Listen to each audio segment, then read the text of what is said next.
ورسوله الكريم أما بعد فأعوذ بالله من الشيطان الرجيم بسم الله الرحمن الرحيم وما آتاكم الرسول فخذوه وما نهاكم عنه فانتهوا صدق الله العظيم۔ آج کی اس نشست میں عید مروجہ عید میلاد النبی کے حوالے سے پیش کردہ جو کچھ دلائل ان کے حوالے سے گفتگو کرنی ہے۔ عام طور پر ہم دیکھا جاتا ہے کہ عید مروجہ عید میلاد النبی کے ثابت کرنے کے لیے قرآن کریم کی بعض آیات اور بعض احادیث کا سہارا لیا جاتا ہے۔ تو اس میں ایک بنیادی اصولی جواب یہ ذہن میں رکھ لیں، وہ یہ کہ دیکھیں جب یہ اس سے پہلے کی قسطوں میں یہ بات وضاحت کے ساتھ آ چکی ہے کہ یہ میلاد کے نام پر سلسلے منانے کا تصور یہ 6 صدیوں میں تو نہیں تھا، 7ویں صدی ہجری میں یعنی 604 کے بعد یہ سلسلے تو آہستہ آہستہ شروع ہوتے ہوتے اب نئی اور ایک عجیب و غریب قسم کی شکل میں دنیا پر نمودار ہو چکے ہیں۔ تو اب اس حوالے سے قرآن کی آیت پڑھنا، حالانکہ یہ قرآن کی آیات وہ تو 1450 سال پہلے اتری ہے، احادیث بھی اسی وقت ان کا ورود ہوا، تو اس وقت جب یہ سلسلہ تھا ہی نہیں تو قرآن کریم کی وہ آیتیں اس سے متعلق کیسے ہو سکتی ہیں؟ وہ احادیث جو 1450 سال پہلے سے ہیں، وہ قرآن کی آیات جو 1450 سال پہلے سے ہیں، آیا ان کا تعلق ایسے مسئلے کے ساتھ کیسے ہو سکتا ہے جو مسئلہ پیش ہی 6 صدیاں بعد آیا ہے؟ اس وجہ سے یہاں پر یہ ذہن میں رکھ لینا چاہیے۔ تو لہٰذا پھر یہاں پر یہ کہا جا سکتا ہے کہ کسی بھی مستند اور مسلم مفسر قرآن جس پر امت نے اتفاق کیا ہو، یا اس کے ساتھ ساتھ محدث، شارح ان کا، یا مجتہد فقیہ مسلم جو پچھلی صدیوں میں گزرے ہوں، ان کا کوئی قول، ایسا قول یا ان کی تشریح یا ان کی کوئی روایت، کوئی تفسیری روایت، حدیث کے حوالے سے کوئی روایت، یا تشریح میں کوئی اس طرح کا ان کا اجتہاد فقیہانہ انداز میں، مجتہد کی کوئی جو ہے اجتہادی ترتیب، اس طرح کی کوئی بھی مستند اور مصرح اگر کوئی حوالہ ہے اس حوالے سے کہ قرآن کی اس آیت یا حدیث کے تناظر میں انہوں نے اس طرح کی گفتگو کی ہو مروجہ 12 ربیع الاول کی عید میلاد النبی کے حوالے سے، وہ پیش کی جائے، اور اس طرح کا کوئی بھی حوالہ قیامت کی صبح تک پیش نہیں کیا جا سکتا۔ تو ایک بات تو یہ ہو گئی۔ دوسرا یہ کہ اب جب قرآن کی آیات اور احادیث اس حوالے سے پیش کرنا ہی عقل کے خلاف ہے، کیونکہ جو معاملہ ہی بعد میں ہوا ہے تو اس معاملے پر پہلے کی حدیث کا مطلب تو پھر صاف یہ ہوگا کہ قرآن کریم کی وہ آیات اور وہ حدیث اس مروجہ ترتیب سے عید میلاد النبی پر کے حوالے سے اتری تھی، تو اس پر عمل نہ آپ علیہ السلام نے کیا، نہ کروایا، نہ صحابہ نے، نہ تابعین نے، اور 6 صدیوں تک لوگ گویا ان آیتوں کو اور حدیثوں کو معاذ اللہ سمجھے ہی نہیں ہے، اور پھر 7ویں صدی ہجری میں آ کے ایک وقت کے آزاد طبیعت بادشاہ اور ایک عالم اس وقت کا جو تھا دنیا پرست، وہ سمجھ گئے ہیں بس، اور اس کے بعد یہ سلسلے چل پڑے۔ اس وجہ سے آیات اور احادیث اس حوالے سے پیش کرنا، یہ 6 صدیوں کے جتنے بھی زواد قدسیہ ہیں، بڑے بڑے علماء، اتقیاء، کابر، مقتدی، ان پر گویا الزام لگانا اور تہمت لگانا ہے، گویا انہوں نے آیت اور حدیث کا وہ مطلب جو بعد میں لوگوں نے سمجھا، وہ مطلب یا سمجھ نہ سکے معاذ اللہ، یا وہ سمجھ کے اس پر عمل نہیں کیا انہوں نے، اس لیے آیات اور حدیث اس مسئلے پر پیش ہی نہ کی جائے۔ اب اس کے ساتھ ساتھ دوسری چیز وہ یہ کہ اس حوالے سے ایک حوالہ پیش کیا جاتا ہے جو ہے ان کا ابو لہب کے حوالے سے ایک روایت صحیح بخاری کے حوالے سے پیش کی جاتی ہے کہ حضرت عباس رضی اللہ تعالیٰ عنہ نے ان کو خواب میں دیکھا، ابو لہب کو،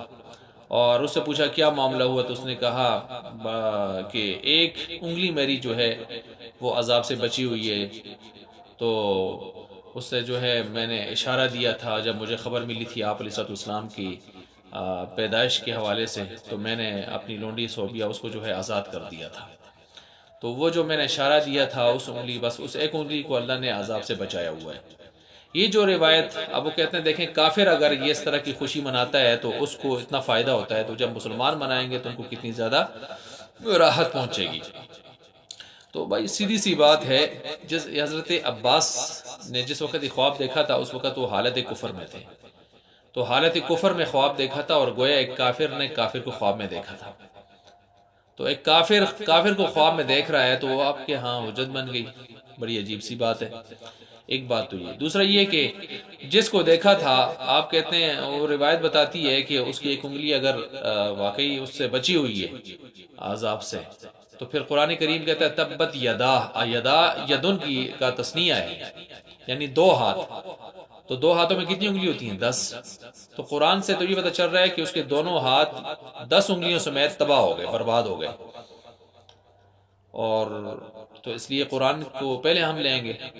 پھر اس کے ساتھ قرآن پاک 19ویں پارے کے بالکل شروع میں وَقَدِمْنَا إِلَىٰ مَا عَمِلُوا مِنْ عَمَلٍ فَجَعَلْنَاهُ هَبَاءً مَنْثُورًا، کہ کفار کے اعمال جو قیامت کے دن اچھے اعمال بھی اگر سامنے ہوں گے، چونکہ بنیاد ایمان نہیں ہوگی تو ان کے اچھے اعمال کو بھی گرد بنا کر، غبار بنا کر ایسے اڑا دیا جائے گا، کوئی حیثیت نہیں ہوگی ان کی، نہیں ہوگی۔ تو یہاں اس روایت میں پتہ چل رہا ہے کہ ان کو جزا مل رہی ہے، یعنی ایک انگلی عذاب سے بچی ہوئی ہے، تو اس لیے پہلے قرآن کو لیا جائے گا۔ پھر اس روایت کے اندر یہ بھی دیکھ لیں کہ اس روایت میں عروہ کی، حضرت عروہ کی روایت، اور یہ مرسل روایت ہے، اور اس طرح کی مرسل روایت عام طور پر محدثین کے ہاں قابل استدلال نہیں ہوتی، قابل قبول نہیں ہوتی۔ پھر یہاں پر یہ بھی دیکھ لیں کہ ایک خواب حضرت عباس نے دیکھا ہے، اور عباس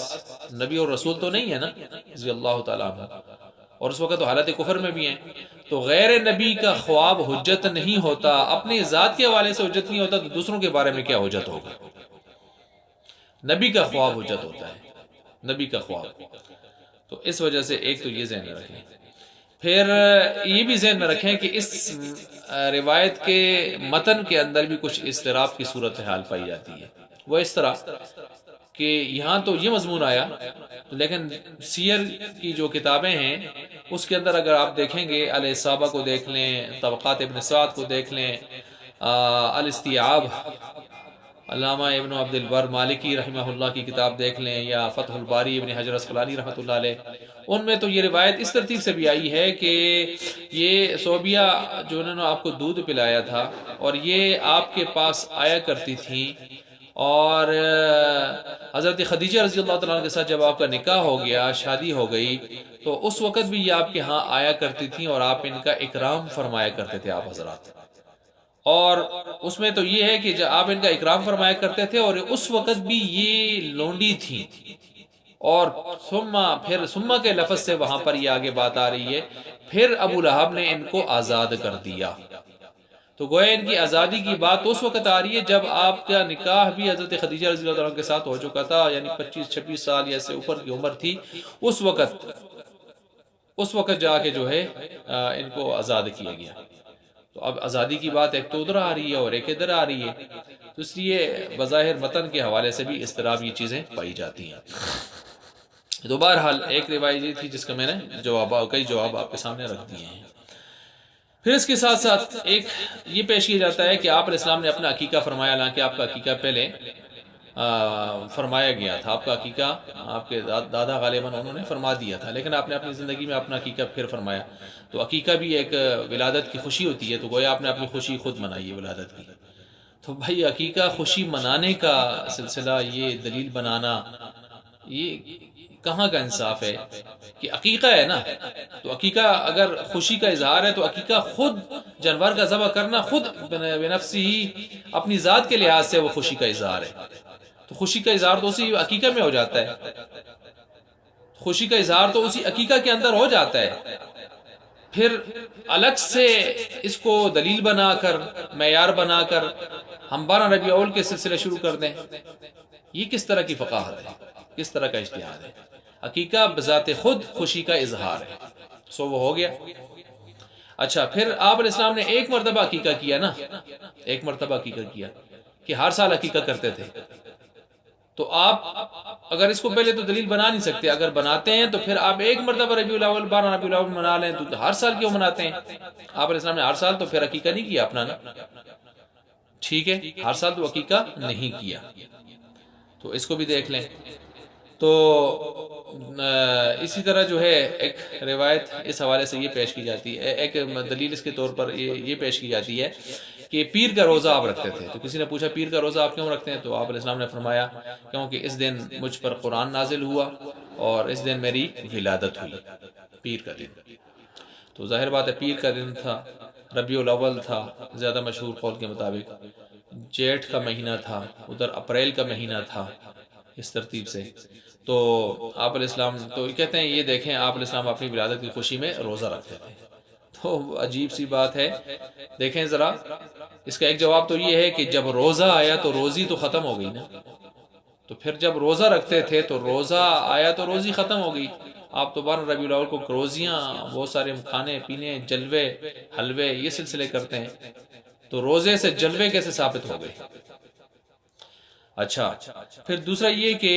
جس دن روزہ ہو اس دن عید نہیں ہوتی، تو جب آپ علیہ السلام روزہ رکھتے تھے اور فرماتے تھے اس دن میری ولادت ہوئی ہے، خوشی میں اگر یہ خوشی ہے اس طور پر ہے، تو پھر روزہ جس دن ہو تو اس دن عید نہیں ہوتی، تو آپ نے تو اس دن کو عید میلاد النبی کہا ہوا ہے، تو روزہ ہو تو عید نہیں ہوتی۔ اچھا، پھر اس کے ساتھ ساتھ یہ کہ آپ علیہ السلام روزہ رکھتے تھے نا اگر ولادت کی خوشی میں جیسے آپ نے کہا، تو پھر آپ کو بھی ہر سوموار کو روزہ رکھنا چاہیے یا سال بعد ایک دن جو ہے حلوے شلوے پکا کے کھانے پینے چاہیے؟ تو پھر آپ کو ہر سوموار کو روزہ رکھنا چاہیے نا، اگر خوشی مناتے ہیں تو پھر اسی ترتیب سے منائیں۔ یہ تو ایسے ہی ہوا کہ حضرت حسین زرا کو کھانے پینے کے لیے کچھ نہیں ملا اور پیاسے اور پانی بند تھا، لیکن رونے دھونے والے پانی بند ہونے کی داستانیں تو سناتے ہیں، لیکن اس دن غٹا غٹ ہر چیز کھاتے پیتے ڈکار مارتے اور سارے کام اس دن سب سے زیادہ کھانے پینے کے سلسلے وہ کرتے ہیں، تو یہ عجیب سی محبت ہو جائے گی پھر۔ اچھا، اس کے ساتھ ساتھ ایک دلیل یہ بھی پیش کی جاتی ہے کہ اس میں حرج ہی کیا ہے، کہتے ہیں اس میں حرج ہی کیا ہے کہ اگر آپ علیہ السلام کی محبت میں یہ دن منا لیا؟ تو جواب یہ ہے کہ بھائی جب آپ منائیں گے اور مناتے ہیں اور اس کو باقاعدہ عبادت اور اجر و ثواب اور نہ منانے والوں پر فتوے اور گستاخ اور کافر اور فاسق اس قسم کے جب وہ سلسلے آپ کرتے ہیں، تو آپ نے دین میں ایک اضافہ کر لیا نا، ایک چیز کا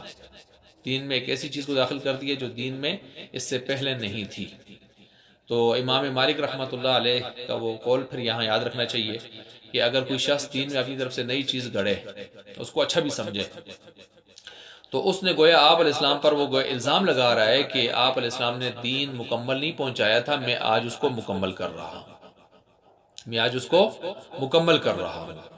تو گویا یہ تو آپ علیہ السلام پر معاذ اللہ خیانت کا الزام لگا رہا ہے، استغفر اللہ العظیم۔ تو اس لیے ایک تو یہ یہاں پر حرج ہے،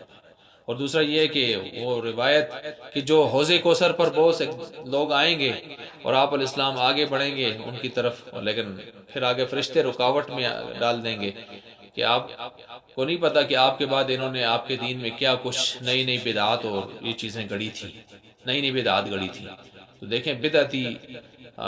ٹولے کو وہاں پر روک دیا جائے گا جنہوں نے دین میں آپ علیہ السلام کے بعد نئی نئی چیزیں گڑی تھیں۔ تو یہ کوئی آسان معاملہ نہیں ہے، بہت خطرناک مسئلہ ہے، حرج ہے اگر آپ سمجھیں اس مسئلے کو۔ تو افرأیت من اتخذ الہہ ہوا،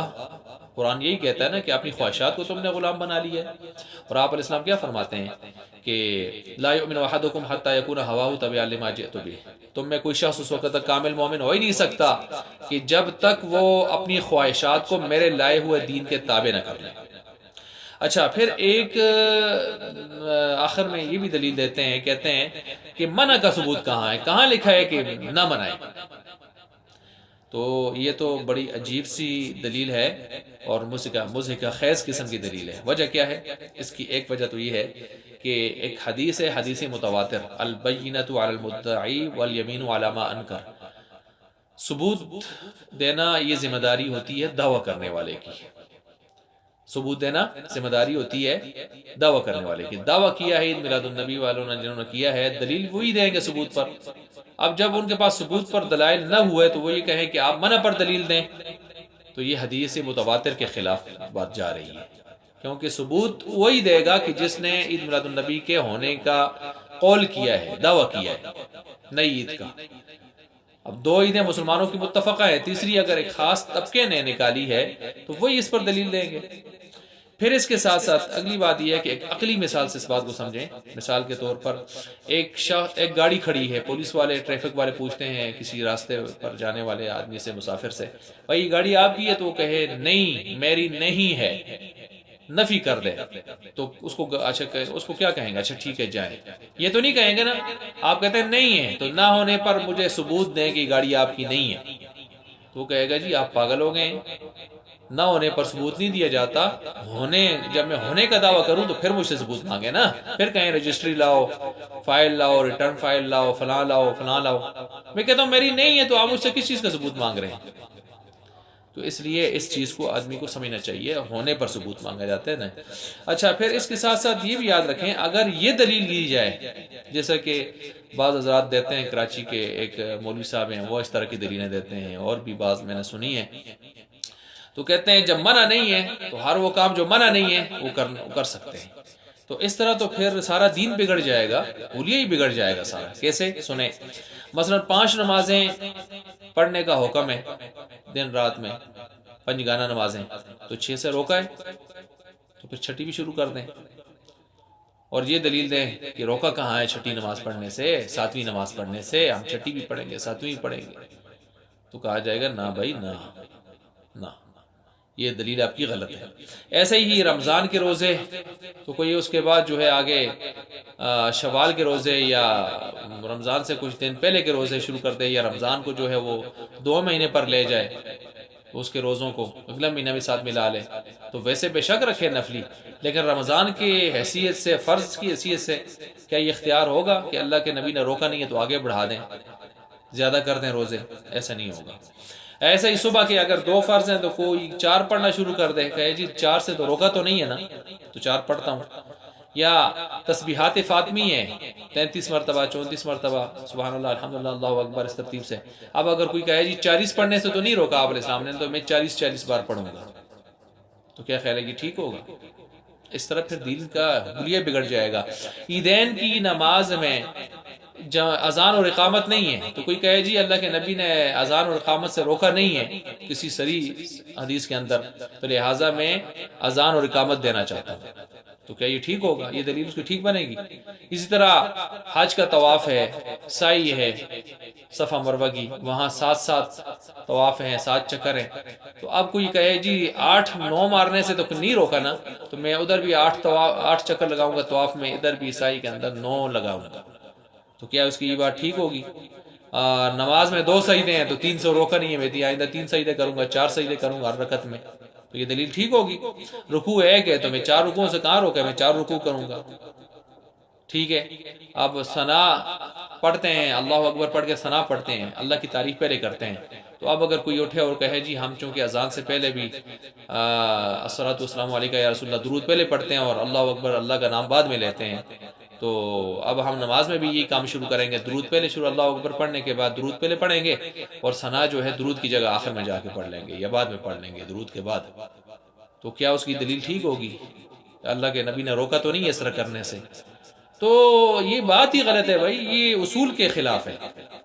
سارا حلیہ بگڑ جائے گا پھر اس طرح دین کا، اس لیے یہ چیز ٹھیک نہیں ہے. تو منع یہ بات کرنا ٹھیک نہیں ہے. اسی طرح ایک دلیل یہاں پر یہ دی جاتی ہے کہ بھائی اس طرح دیکھیں آپ علیہ السلام کے دور میں بہت ساری چیزیں اور بھی نہیں تھیں جو بعد میں آئی ہیں، تو کیا وہ بھی بدعت ہو گئی؟ یہ پنکھے، یہ لائٹیں، یہ گاڑیاں، ٹھیک ہے، یہ موٹر سائیکل، یہ جہاز. تو بھائی بات یہ ہے کہ یہ دنیا کی چیزیں ہیں. کیا ہے؟ دنیا کی چیزیں ہیں، دنیاوی سہولیات ہیں. ہماری بات جو ہے نا بدعات کے حوالے سے جو ہو رہی ہے کہ وہ جو چیز عمل بدعت ہے وہ دین کے اعتبار سے بات ہوتی ہے، دنیا کے اعتبار سے آسائشی چیزیں یہ نہیں ہوتی. کیونکہ بدعت کی تعریف آپ دیکھیں صحیح مسلم کی روایت، من احدث فی امرنا ما لیس منہ فہو رد. فی امرنا کا مطلب کیا؟ فی دیننا، جو ہمارے دین میں نئی باتیں گڑے گا وہ مردود ہیں، وہ رد ہیں دین میں. تو یہ پنکھے، گاڑیاں، جہاز یہ دین میں تو نہیں آتے نا، یہ دنیا کی آسائشی چیزیں ہیں، تو لہٰذا ان کو مغالطہ اور وسوسہ یہاں پر نہیں ہونا چاہیے برائے مہربانی.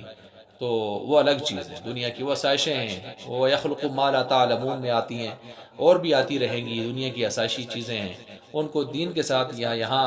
اس مسئلے کے اندر لانا یہ ٹھیک نہیں ہے، یہ انصاف کے خلاف ہے، اور یہ عدم علمی کی یا جہالت کی دلیل بنے گی۔ اور پھر اس کے ساتھ ساتھ بعض یہ کہتے ہیں اچھا پھر آپ اس طرح کرتے ہیں تو دیکھیں نا جی اس طرف سے آپ چلہ لگاتے ہیں، 4 مہینے لگاتے ہیں، آپ اس طرح کے سلسلے کرتے ہیں، 8 سال کا کورس رکھا ہے عالم کا،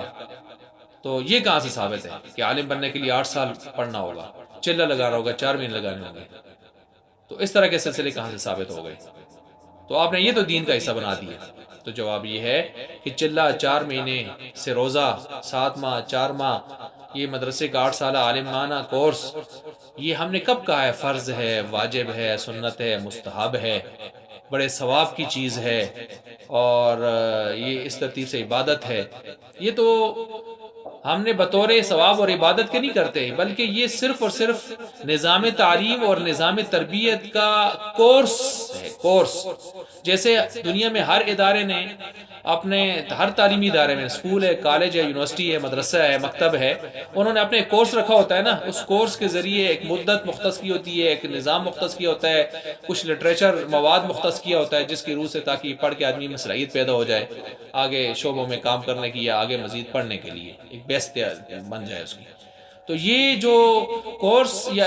اس کا ہوتا ہے، یا مدت رکھنا ہوتا ہے، یا کورس کے اندر جو کوئی مواد رکھنا ہوتا ہے، یہ کوئی فرض، واجب یا عبادت یا سنت مستحب اس ترتیب سے نہیں ہوتا، یہ صرف انتظامی مسئلہ ہوتا ہے، انتظامی اہتمامی مسئلہ ہوتا ہے،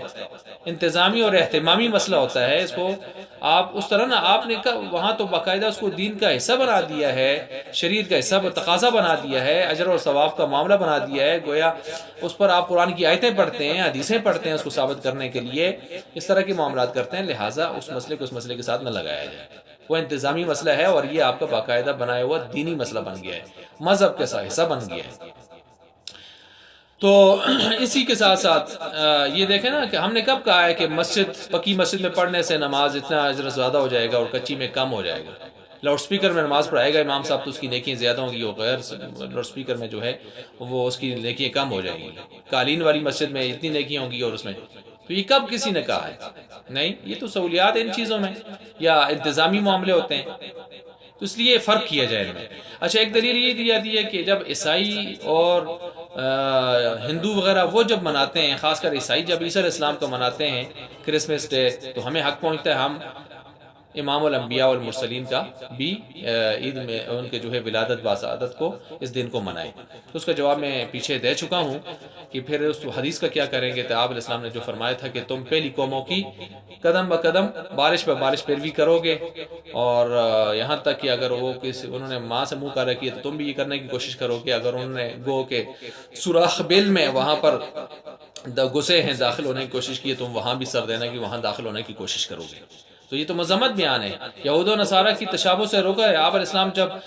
جو ہے وہ محرم کا روزہ رکھ رہے تو آپ نے کیا فرمایا تھا کہ آئندہ سال زندہ رہا تو ایک روزہ اور ساتھ ملاؤں گا، کیونکہ یہودی روزہ رکھتے ہیں تو ان سے مشابہات نہ ہو جائے، مشابہات سے بچنے کے لیے آپ تو روزے جیسی عبادت میں بھی یہودیوں کی مشابہات سے جو ہے بچ رہے ہیں۔ ٹھیک ہے، حضرت عمر رضی اللہ عنہ کی عہد عمریہ، شروط عمریہ، ان کو پڑھیں نا، ان میں کیا ہے، ان سب کا خلاصہ کیا بنتا ہے کہ کافر کی مشابہات سے تو عبادات میں، رسومات میں، لباس میں، وضاقت میں، ہر چیز سے روکا گیا ہے، اور آپ ان کو دلیل بنا دیں تو یہ تو اپنے سرمایہ اسلام، جو سرمایہ ہدایات تعلیمات اسلام ہیں، ان کے بھی جو ہے خلاف جاری ہے یہ بات۔ اچھا، ایک کچھ یہ بھی ہے، کچھ حضرات جو غیر معروف شخصیات کی عبارات وغیرہ اس طرح کے، یا مغلوب الحال صوفیاء وغیرہ، ان کی عبارتیں پیش کرتے ہیں، تو یہ معاملہ بھی ٹھیک نہیں۔ خاص کر ایک کتاب النعمت الکبریٰ، علامہ ابن حجر مکی رحمہ اللہ کی طرف منسوب، وہ اس کی عبارتیں پیش کی جاتی ہیں، تو اس کا ایک جواب یہ ہے کہ وہ کتاب، اس کا انتساب ابن حجر مکی کی طرف درست نہیں ہے۔ حضرات نے اس کی تشریح کی ہے کہ وہ ابن حجر مکی کی کتاب نہیں ہے اور ان کی طرف خواہ مخواہ منسوب کر دی گئی ہے۔ ایک تو یہ ہے، دوسرا یہ ہے کہ اس کے اندر جو روایات پیش کی جاتی ہیں آثار صحابہ کے، وہ بے سند ہیں، اور آثار اور روایات و احادیث مستند ذخیرہ احادیث سے جو پیش کی جائیں گے مصادر سے، وہ معتبر ہوتے ہیں، اور ان کی سند کو بھی دیکھا جاتا ہے کہ وہ کس درجے کی روایت ہے۔ چھ جائے کہ مطلب غیر معروف کتاب یا ایسی کتاب جو خود غیر محقق ہے، جس کا انتساب ہی ابن حجر مکی کی طرف جو ہے وہ غیر محقق ہے، تو پھر ایسی صورت میں وہ قابل قبول نہیں ہوں گے اس طرح کے حوالے۔ اچھا، ایک روایت یہ پیش کی جاتی ہے کہ جیسے آتا ہے کہ جو آدمی اسلام کے حوالے سے کوئی اچھا طریقہ جو ہے جاری کرتا ہے تو جتنے آگے لوگ عمل کرتے ہیں تو اس کو ثواب ملے گا، ٹھیک ہے، بغیر کمی کیے اس کے عمل سے، ان کے عمل سے۔ اور اگر برا طریقہ جاری کرتا ہے تو اس کا وبال بھی اس پر پڑتا رہے گا، جاری کرنے والے پر بھی، جتنے لوگ کریں گے اس کی وجہ سے اس پر بھی وبال پڑے گا۔ تو اب یہ ہم نے ایک اچھا عمل جاری کی ہے، اچھا عمل جاری کی ہے، تو اس کا جواب یہ ہے کہ اس روایت کی دیگر جو اسناد طرق یا اس کی تشریحات دیگر جو روایات میں ہیں وہ یہ ہے کہ کوئی مٹی ہوئی سنت آپ علیہ السلام کی تھی، اس کو کوئی زندہ کر رہا ہے، یا کوئی سنت کی شکل مسخ کر دی گئی تھی، بگاڑ دی گئی تھی، اس کو اصلی شکل پر زندہ کر رہا ہے، تو وہ مراد ہوگا۔ اپنی طرف سے نئے سنتے ہیں، نئے طریقے ایجاد کرنے نہیں ہیں، بلکہ جو طریقے اسلام کے تھے، سنت ثابت تھے، وہ مٹ چکے تھے، ان کی شکل بگڑ چکی تھی، جو ہے اس کو اصل ترتیب سے زندہ کرنا، وہ اس حدیث میں ترغیب دی جا رہی ہے، ٹھیک ہے۔ اور دوسرا یہ کہ یہ عام رفائی معاملات کے حوالے سے یہ بات ہو رہی ہے، مثلا ایک مسجد بن رہی ہے، مدرسہ بن رہا ہے، کوئی کار خیر ہو رہا ہے، اس میں ایک آدمی پہل کرتا ہے اور کہتا ہے میں اس میں اتنا حصہ ڈالتا ہوں فلاں، تو اب لوگ ہمت نہیں کر رہے تھے، تو ایک آدمی نے ہمت کی، اس کو دیکھا دیکھی اور لوگوں نے ہمت شروع کر دی۔ اس طرح کے کام جو رفائی کام تھے، مخلوق کو فائدہ دینے والے، اس طرح کے مراد ہوں گے۔ ایسے نہیں ہے کوئی فرض، واجب، مستحب کوئی عمل چل رہا تھا، کوئی عبادت چل رہی تھی، اس میں کوئی آدمی اپنی طرف سے اضافہ کر کے کہے کہ اس حدیث سے مراد وہ ہے، وہ نہیں ہے۔ اس لیے روایت کا دلیل کا جو مطلب بنتا ہو وہی لیا جائے، اپنی طرف سے اسے تشریح کرنا یہ اچھی بات نہیں ہے، اس کی باریکیوں کو سامنے رکھا جائے۔ تو بہرحال یہ چند دلائل عام طور پر پیش کیے جاتے ہیں جو معروف مشہور تھے، وہ میں نے آپ کے سامنے رکھے اور ان کے جوابات بھی دیے۔ اللہ تبارک و تعالی ہمیں اسلام کو کما حق ہو سمجھنے کی، ان کی تعلیمات، اسلام کی تعلیمات کو کما حق ہو سمجھنے کی اور اچھے طریقے سے سمجھنے کی، حق کو سمجھنے کی، اللہ تعالیٰ اس پر عمل کرنے کی توفیق عطا فرمائے، اور کسی کی تنقیص، تردید یا اپنے اندر کی بڑاس نکالنا اسلام کے نام پر، اسلام کی تعلیمات بیان کرتے ہوئے فلاں، تو اللہ تعالیٰ ایسے جذبوں سے سب کو محفوظ رکھے، اور اللہ سب کو امت کا غم، درد اور فکر یہ چیزیں سامنے رکھ کر جو ہے حق کو بیان کرنے کی، سمجھنے کی، اس کو بیان کرنے کی توفیق عطا فرمائے۔ وآخر دعوانا ان الحمد للہ رب العالمین۔